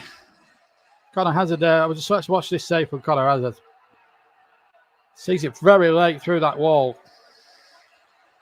The wall gets full there They think Moran's going to wind up the shot, but then he was the decoy, and the goalkeeper had to move swiftly to get across there, and half the Southampton fans thought it had gone in. Look at that. That's a nice bit of sportsmanship there from Che Adams towards Conor Hazard. That's the sort of sportsmanship we like to hear as Southampton go in search of a winning goal again. It's hard to choose a player of the match at this stage. They've got a corner here, Southampton. We're going to have to break off with the player of the match for a second or two. Adams looked as if he was going to volley it, but Miller got back in the nick of time and stopped him. Number 6 corner. They look no more likely when it's here at the end of it all. Plymouth 1, Southampton 1 at the moment. Short corner. Shot comes in along the neck. Out away again. The corner came in from the left-hand side, or the corner was taken from the left-hand side. The ball now knocked back. Batudu away. And a long clearance down the field. Walker-Peters has read it. Still Kyle Walker-Peters. Right in the last knockings now. Walker-Peters' cross is towards the back post. Teller is there, who scored the opening goal. Can he get another one? It's Teller with a shot, and it's over the top. And a goal kick to Plymouth Argyle. Now, the player of the match, and I'm going to talk about Nathan Teller. I think he's, by and large, the best player on the field. He's very lively. He's just pinched it for me. He's just picked Mumba to the award because Teller obviously scored that great goal. Could have had one just then. I think if Burley had to step it up, his price has gone up a little bit now. Substitution being made. But, yeah, Nathan Teller, my player of the match. He's really worked very hard. On either flank he's had to work on. But it looks as if the day could well be over. But our player of the match, who's currently injured, is Nathan Teller of Southampton. Just pipping Mumba of Plymouth to the award. Sponsored, of course, by Commentary Services. So Teller going off. And 18 is Barra, who's going to take his place. So our player of the match, being stretchered off or being humbling off. And that's a big blow for Southampton. Probably more ways than one now. So Russell Martin didn't have any problems already with personnel and all that. He doesn't want a chronic injury crisis now. We're 15 seconds away from the end of normal time here. 1-1. And what's been a better second half performance. So why couldn't they just took him off at the other end of the field? Why couldn't they just gone off on the near touchline? He was quite near that touchline.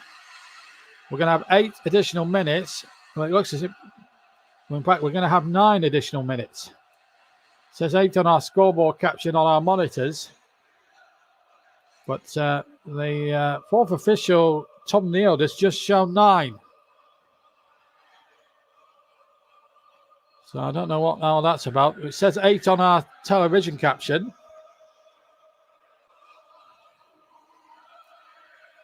And in fact, that's been changed tonight. So we've got 9 added minutes. We're into the first of these 9 minutes. So it's still time for one of these two sides to take home the spoils and 3 points. And there's a foul been given. The referee has given it against Jack Stevens. Yellow card for him. Dangerous challenge. This was what happened. There was a foul on Whittaker. Yet took him out midway inside the Southampton half. So Stevens becomes the latest recipient of a cautionable yellow card. We've played a minute of the 9. And I should stress at this point, it's a minimum of.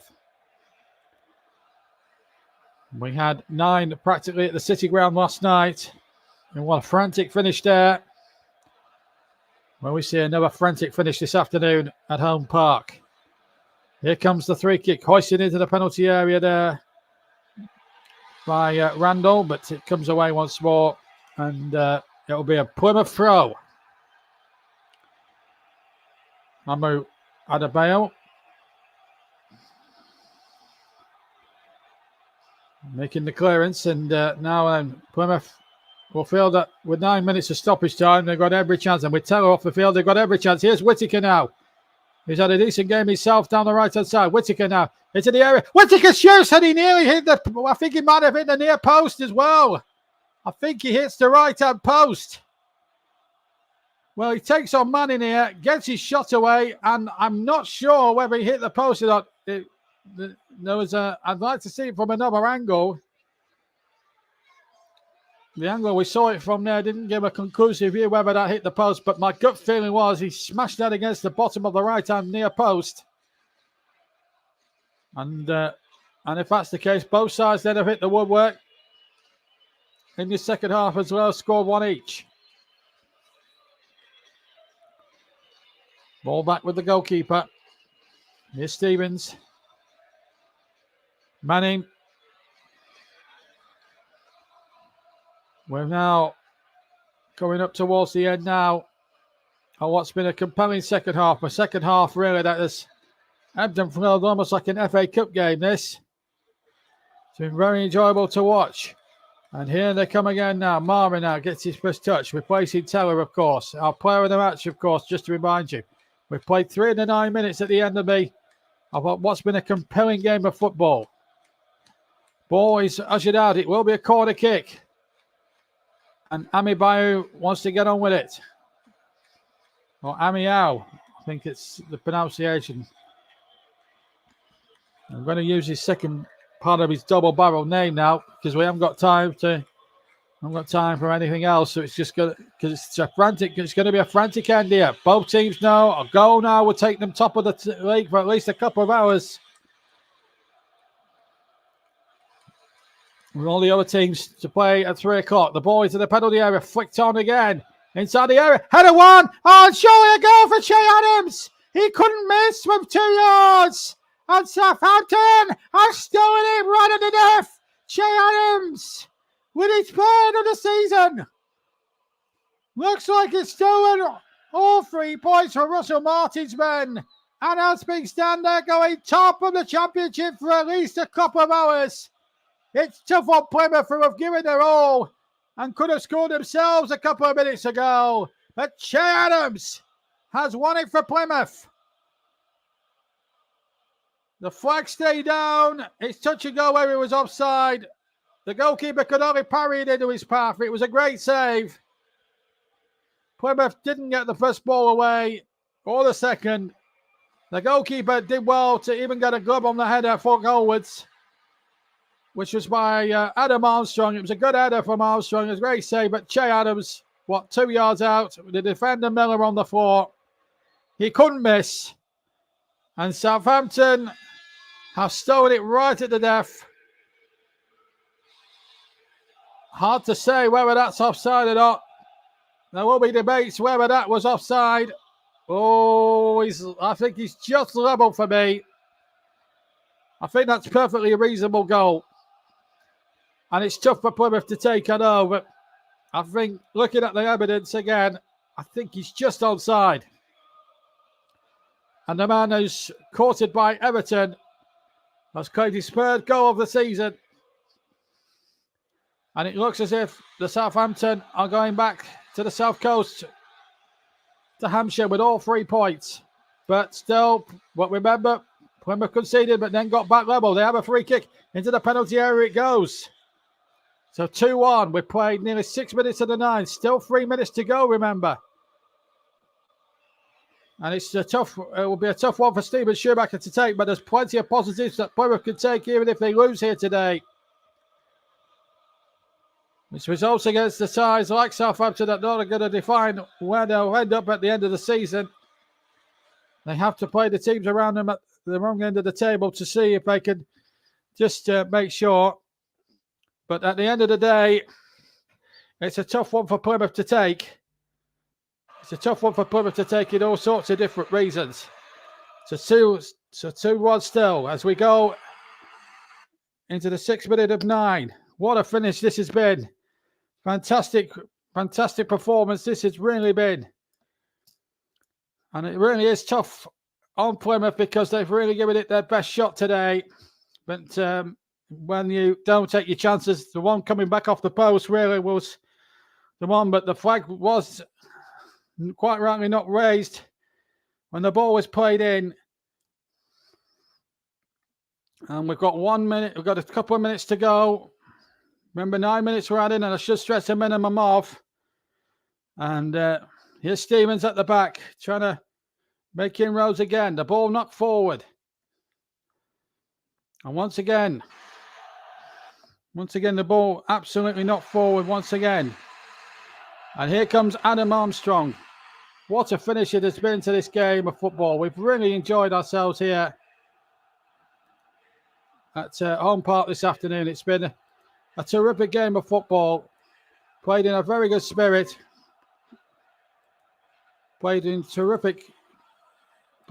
as Kenny Everett would say, the best possible taste.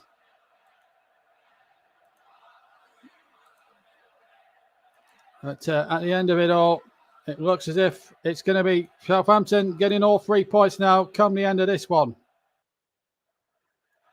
And now seconds remain. It's been a barnstorming finish.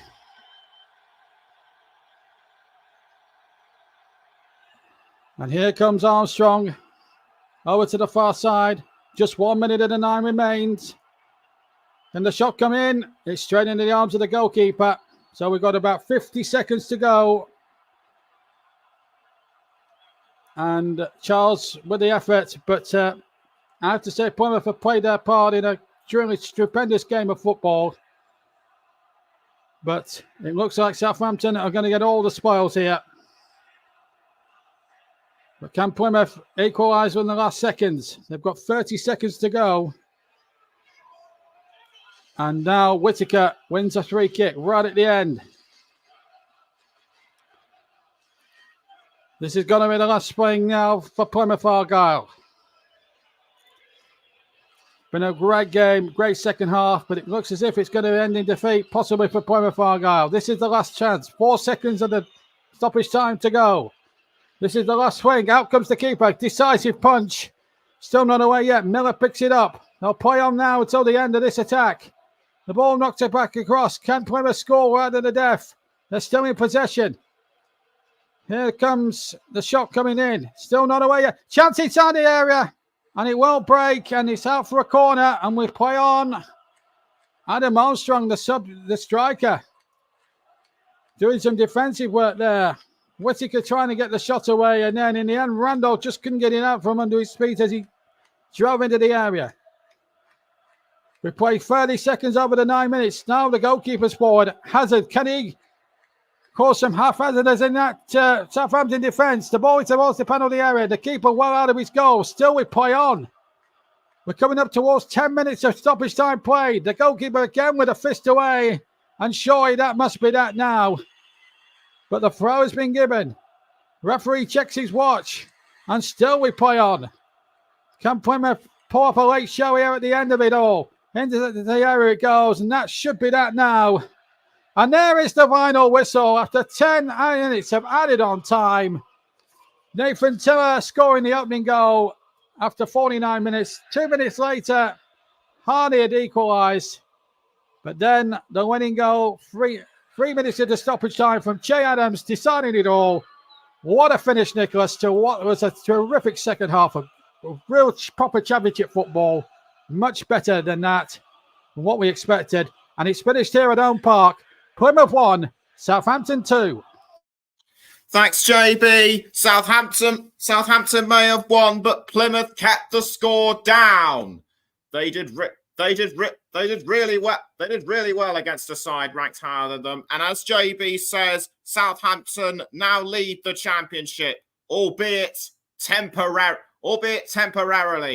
as we still have the bulk of the EFL games to come. But that won't be our focus of interest later today. It will be Manchester City against Newcastle United in the Premier League. Paul James presenting that one with Russ Vernon on the microphone. Then tomorrow, Spain against England in the Women's World Cup final at the Stadium Australia in Sydney, with myself hoping to bring you a Lionesses victory just as they did in the Euros last year. Then we cross some 10,500 miles from Sydney to Aston Villa against Everton in the Premier League. Join JB for that one. Although, as he said, if extra time and penalties occur, there may be there may be split channels, but we'll keep you informed on that one. And then later on at 4:30, it's West Ham United against Chelsea with Paul James and Mike Harneman. From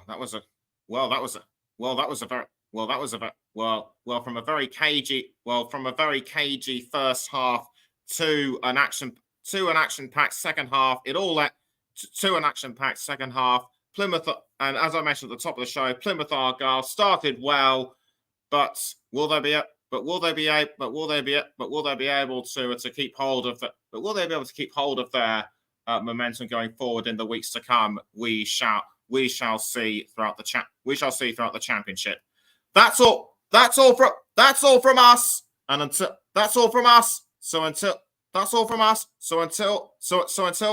later on this evening between Manchester City and Newcastle, between Ross and Paul, from us, it's goodbye for now.